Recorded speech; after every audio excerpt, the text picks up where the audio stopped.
It's a movie we watch every Christmas. It's become a family tradition. But the real question is Bedford Falls, knowingly or subconsciously, really patterned after Seneca Falls? We'll find out in a moment on this week's version of the Greater State of Greater Western New York Report, which is brought to you by... Welcome, everyone, to this edition of the State of Greater Western New York Report. Join us each episode as we discuss fantastic topics ranging from history to science to the strange and the wonderful, as well as the treasured spirit with which our region has infused America. We challenge you to consider all things Greater Western New York, from our region's very beginnings to how it inspires, how it empowers, and why it is so admired. Here's the host of the State of Greater Western New York Report, Chris Carosa.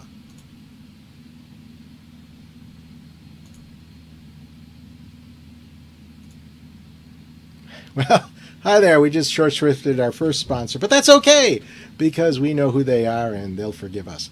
All right, well, welcome to this week's version of the State of Greater Western New York Report. I'm Chris Carosa, and with us today is Anwei Law. She's the president of the It's a Wonderful Life Museum in Seneca Falls. Anwei, how are you doing today? We're doing really great. We're kind of very busy right now, but we're glad to be here. Yes, and we'll talk about that in a moment, why you're getting so busy. But first, tell us a little bit about yourself and how you got interested in It's a Wonderful Life. Well, I wasn't really one of these people, a person who watched the movie a lot when I was young. I grew up in Hong Kong and then later in Hawaii. But we moved to Seneca Falls in 2002 because of the human rights history, because we also have a human rights organization. And not knowing that we were coming to Bedford Falls. And of course, I've always loved Christmas, and so that was a real bonus. And in 2002, we got to meet Carolyn Grimes, who played Zuzu in the movie. And that was the first year she came. And we started seeing how much this movie meant to people. And people were coming to Seneca Falls, and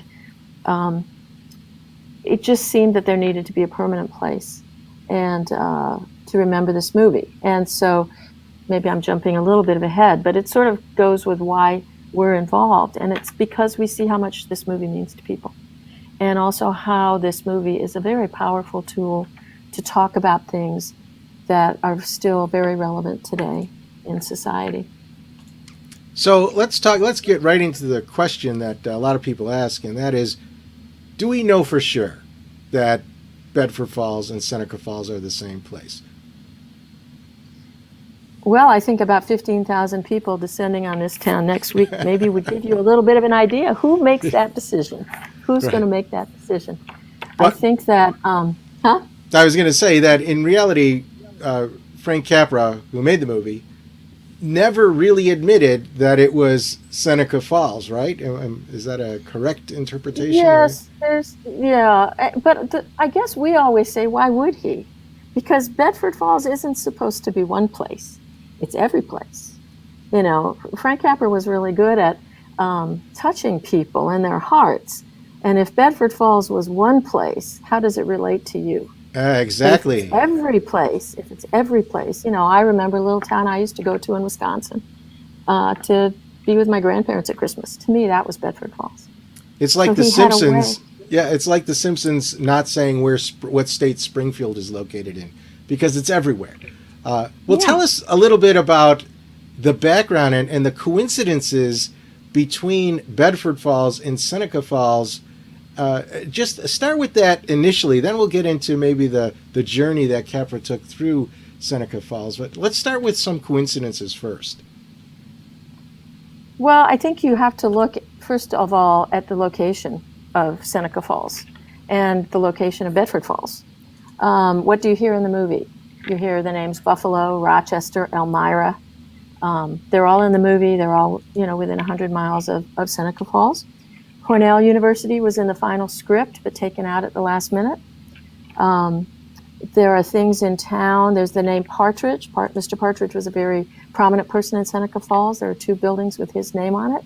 And in the movie, he's the school principal. It's kind of an unusual name. The main street in Bedford Falls is Genesee Street. The Genesee Turnpike is right along through Seneca Falls. But Genesee Street's all over New York, so it can come from different places. But I think that it's the people. I know when Carolyn Grimes first came here, she said it was the community that made her feel like this was Bedford Falls.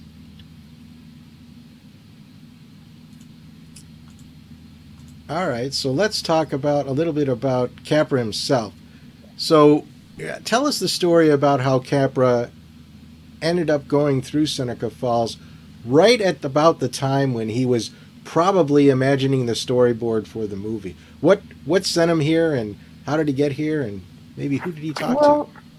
We can't answer all those questions definitively. What we can say is it's documented by Motion Picture Daily that he was in New York City in mid-November of 1945.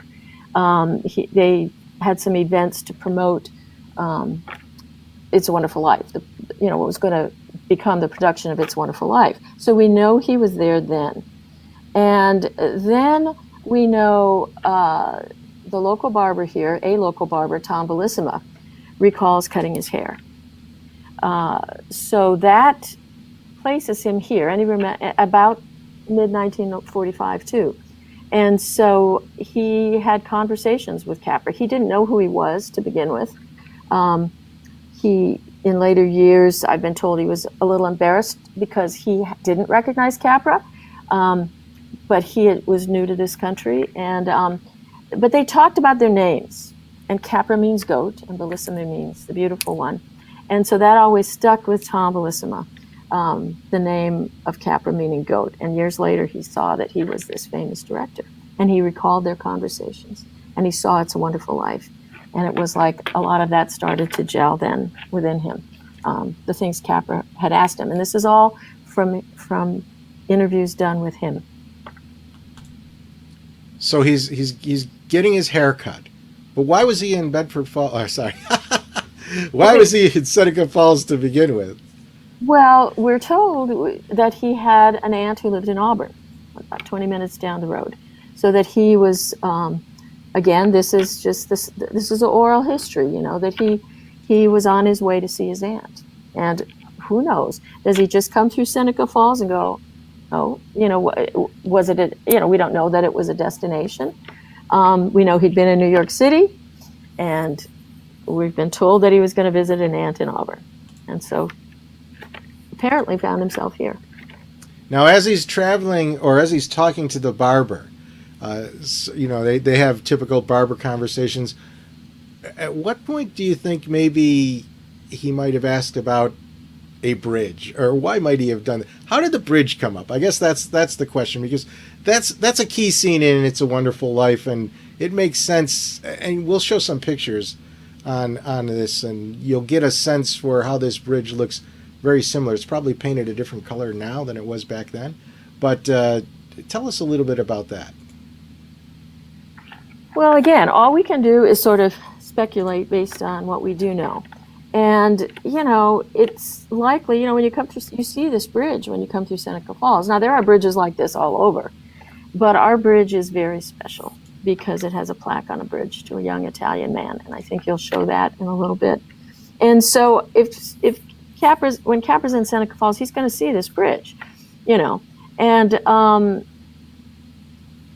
so how we assume that he went to the bridge, and we assume he saw that plaque, and there are reasons that we assume that, and I think if you show the plaque, so this plaque on our bridge is for Antonio Veracali, who died in 1917. A woman jumped from the bridge, and he went in to save her, but wound up drowning, but she was saved, and so the town came together. They raised money for his mother and sisters to come from Italy. They got him a Carnegie Heroes Medal, and then they put this plaque up. And the interesting thing about this plaque, and I didn't notice it for many years, and I was looking at a picture one day, and I went, wow, look at what it says at the bottom. He honored the community honors him. And that immediately sounded like the final scene of the movie to me. And we went and as we got more involved in this, we went and we looked at the other scripts that had been written based on the story The Greatest Gift, pre-Frank Capra. And we read those scripts. And they ended with a good George and a bad George fighting on the bridge, which is nothing like the ending that we know and love at this point. And when you see that plaque and you think about he honored the community honors him, to me that sounds a lot like the final scene of the movie. And other visitors who come through also have commented on that. And also the story of someone jumping into the water to save someone who has jumped from the bridge. And so, but I think the main thing is that plaque, and that Antonio Veracali was actually born the same year as Frank Capra. They were both born in Italy. They would have come over the same way in steerage. And, you know, so we can't say for sure, but we think that Capra would have seen that plaque and been on that bridge.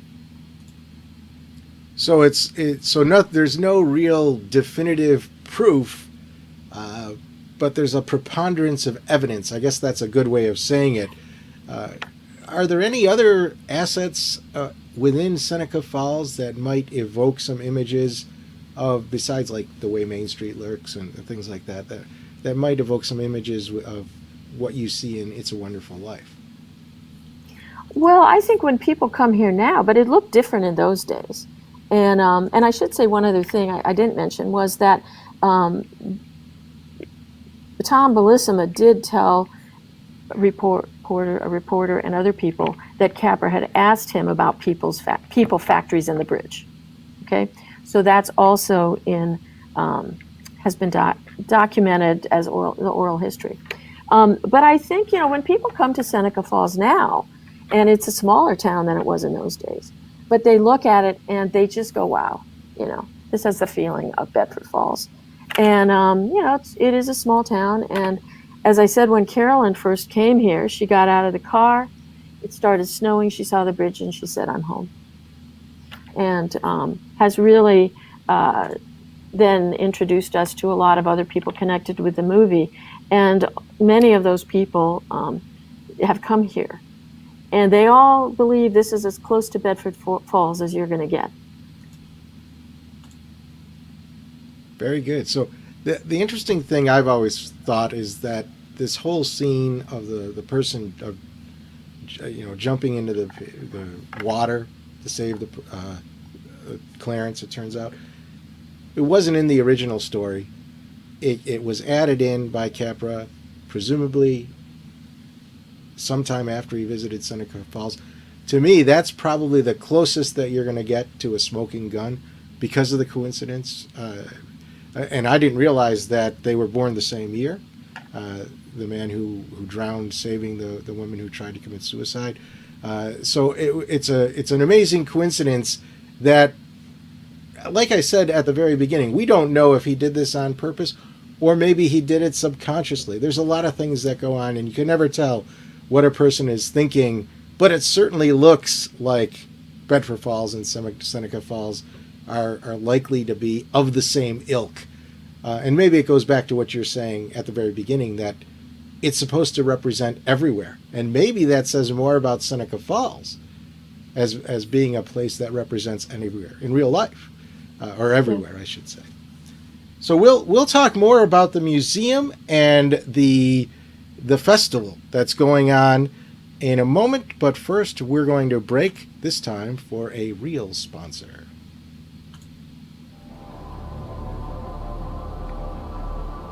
Through the mists of time, nature and man have both created and buried treasures beyond the imagination. With the ages, these riches slowly dissolve into mere myths until they are forever forgotten. But there are those brave souls who tirelessly cling to the truth, ever seeking to discover the undiscovered, to reveal what has always been there, to uncover the hidden gems of a land thought forsaken but loved by millions.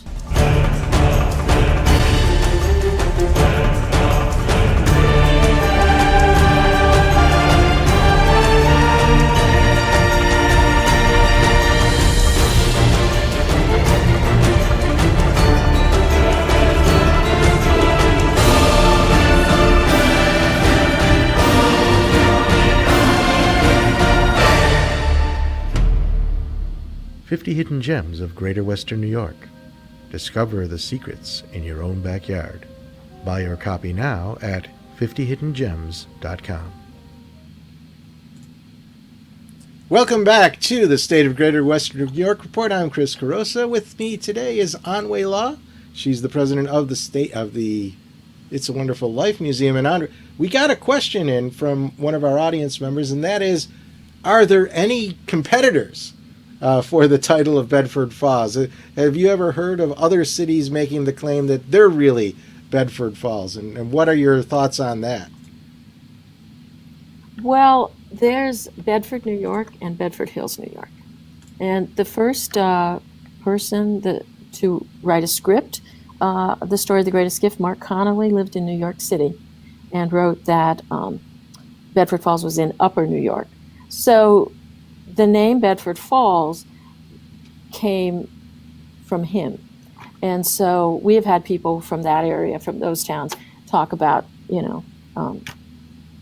they feel they were the inspiration. And they were probably the inspiration for the name.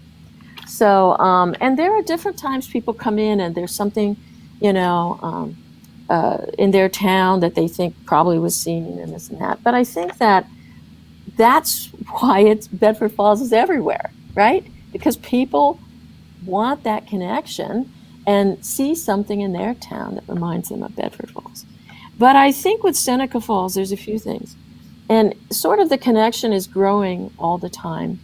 And that's because of the women's rights history here. And one of the things we're doing a lot this year with the festival is we're focusing on the message of the film, the value of each person, the equal importance of each person. That's been the traditional message of Seneca Falls with the women's rights movement. It's the message of human rights. And those things go together. So for that reason also, it's really appropriate that this is the place that we celebrate the message of It's a Wonderful Life. Great. So look, before we get into the festival, tell us a little bit about the museum, maybe the history of it, the building that it's located in, and when you started it, that sort of thing. Yeah, well, we moved into this building in 2002, not knowing that it was the first movie theater in Seneca Falls. We had just come here and we're looking for space for an exhibit. And so it was built in 1913 by the first Italian to immigrate here, Charles Farnese. And it's a wonderful building. It's a huge building. It held 467 people at the time, and it operated as a theater from 1913 to 1939. And so it's really the perfect place for the It's a Wonderful Life Museum, which was Frank Capra's favorite movie because of the Italian connection and because it was a theater.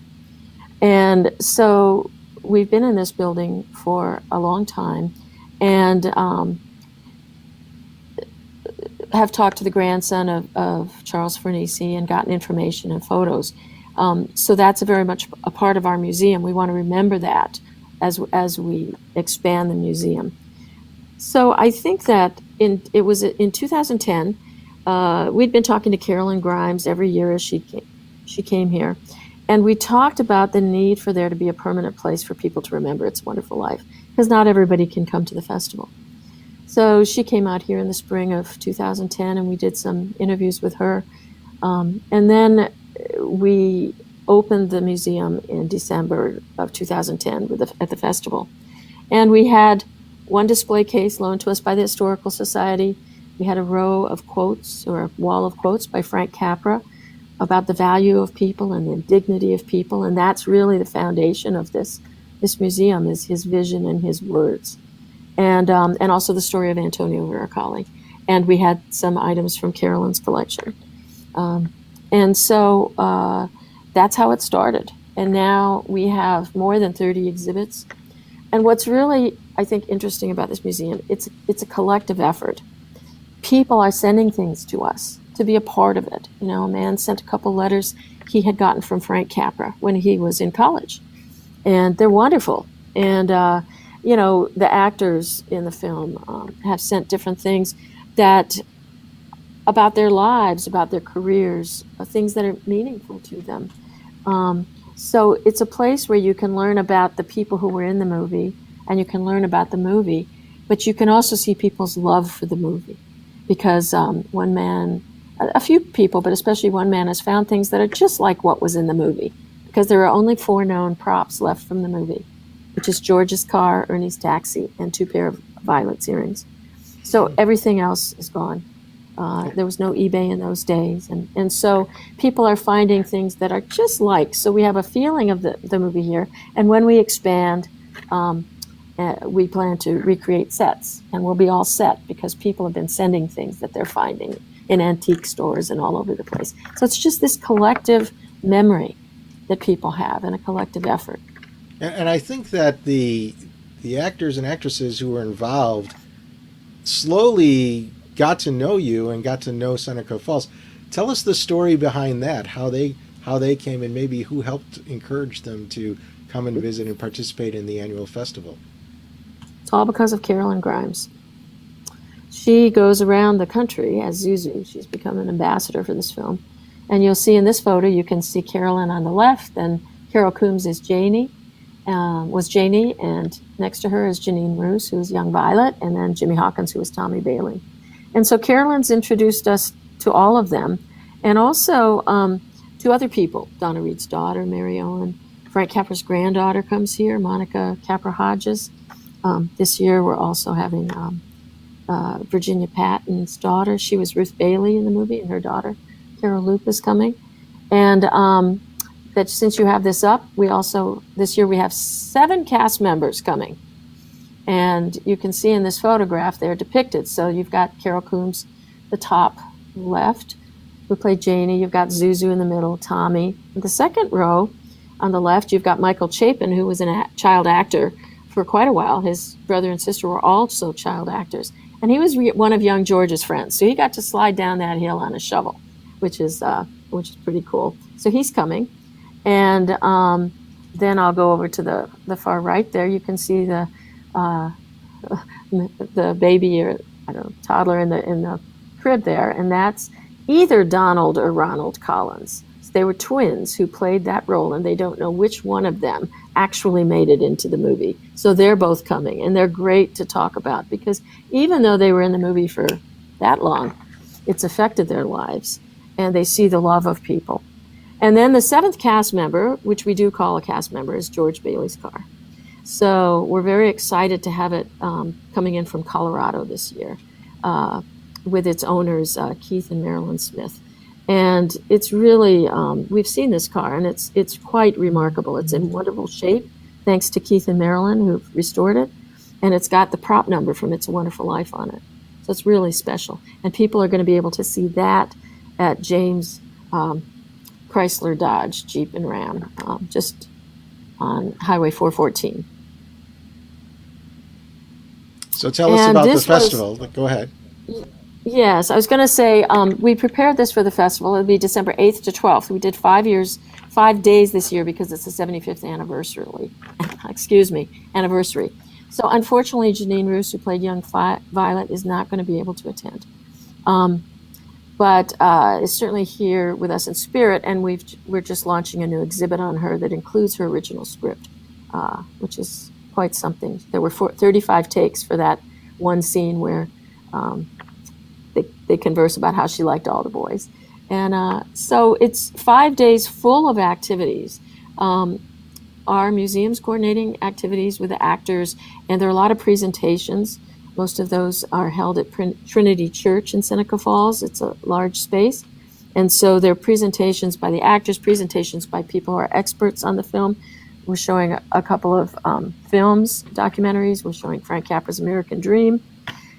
On Saturday night of the festival, we're showing It's a Wonderful Life on a big screen, and it'll be introduced by Carolyn Grimes and Jimmy Hawkins. So it's quite something to see that movie and have it, and see 2 of the people who are actually in the final scene of that movie. And there are a lot of activities throughout town. There are 3 organizations who are putting this on. So in addition to our museum, It's a Wonderful Festival Committee. They're doing a lot of work around town to create a feeling of Bedford Falls. And there's the It's a Wonderful Run 5K, which always brings in thousands of people. I was going to say we had another question coming in. I don't know if... So other than the festival, how has Hollywood sort of embraced the concept of Seneca Falls and Bedford Falls maybe being the same thing? Have they reached out to you? say, has the Hollywood Reporter ever done a story on it? Things like that. How maybe have the broader media area been involved in this? No, but a lot of other places have done stories. There's a special edition of Life magazine that's just come out, all about this movie. We've noticed there are two different versions, but one of them has a full several-page spread on Seneca Falls. So, and it talks about what goes on here in the festival and the museum. So that's quite something. So if people want to come see the festival, what's the best way for them to do it? If they're coming from east, west, north, or south, how might they get to where you're at? Well, I think they can come on any day. Saturdays are usually the busiest, but as I said, we have things going on every day, and we have shuttles Friday, Saturday, and Sunday. From Friday evening on, that help alleviate the traffic in town. If people park a little outside of town, some of the hotels, the shuttle goes to the hotels, and so I think they've just got to come here and be prepared for people. But we've also done a lot because of COVID. Many of the events, all of the events involving the actors, except the presentations where they're at quite a distance, require someone to have a vaccination. And there will be masks required inside for, I think, just about everything. Because we want people to be safe, and we want people to still be able to come here, though, this year, because it's so important. And I think people need this message now as much as they ever did, if not more. There, I've put up your website where people can go and learn more about the museum as well as the festival, because there's a timeline on there that will tell you what's going on each day if you're interested in attending. Certainly you can go for the entire length of time and witness everything. And hey, if somebody wanted to stay there in Seneca Falls, where might they be able to stay? They better hope to have a friend here, because the hotels are booked. There may be some cancellations, and I should also point out that there's a new documentary that's just come out, produced by filmmakers in Syracuse. It was shown here a couple of years ago, called The Real Bedford Falls. It's a Wonderful Life, and it's on sale, and we'll have those. And it's a half an hour, and it really tells you all the things you've been asking about, the connections. It interviews a lot of people talking about the connections between the two places. So that's pretty exciting. Well, Anwei, thank you very much for being on today's show. And we want to remind everybody who might be interested at some point in being in the audience that they can also be there. And if you're in the live audience, you get to ask questions like some of the other people have done today. And you can do that by going to stateof.greaterwesternnewyork.com and just sign up to be a live audience member. It's free. You'll get an email every Thursday just before the show starts, and you'll be able to log on to our Zoom webinar platform and watch the show live. If you can't watch it live, don't worry. It's archived immediately in the afternoon on our website, and in addition, it's rebroadcast every Sunday at 1:30 on our Facebook page and YouTube channel. With that, Anwei, thank you very much for being a part of today's show, and we look forward to maybe checking out what's going on in this year's festival, and if not, maybe going there later on in the year, because I've been there. It's a great place. I'd like to see some of the new things that you've got going on, and it's just one of those things in the greater Western New York region that really, really helps define just the character of the region. So thank you very much, and thank you all for watching. We'll see you again next week.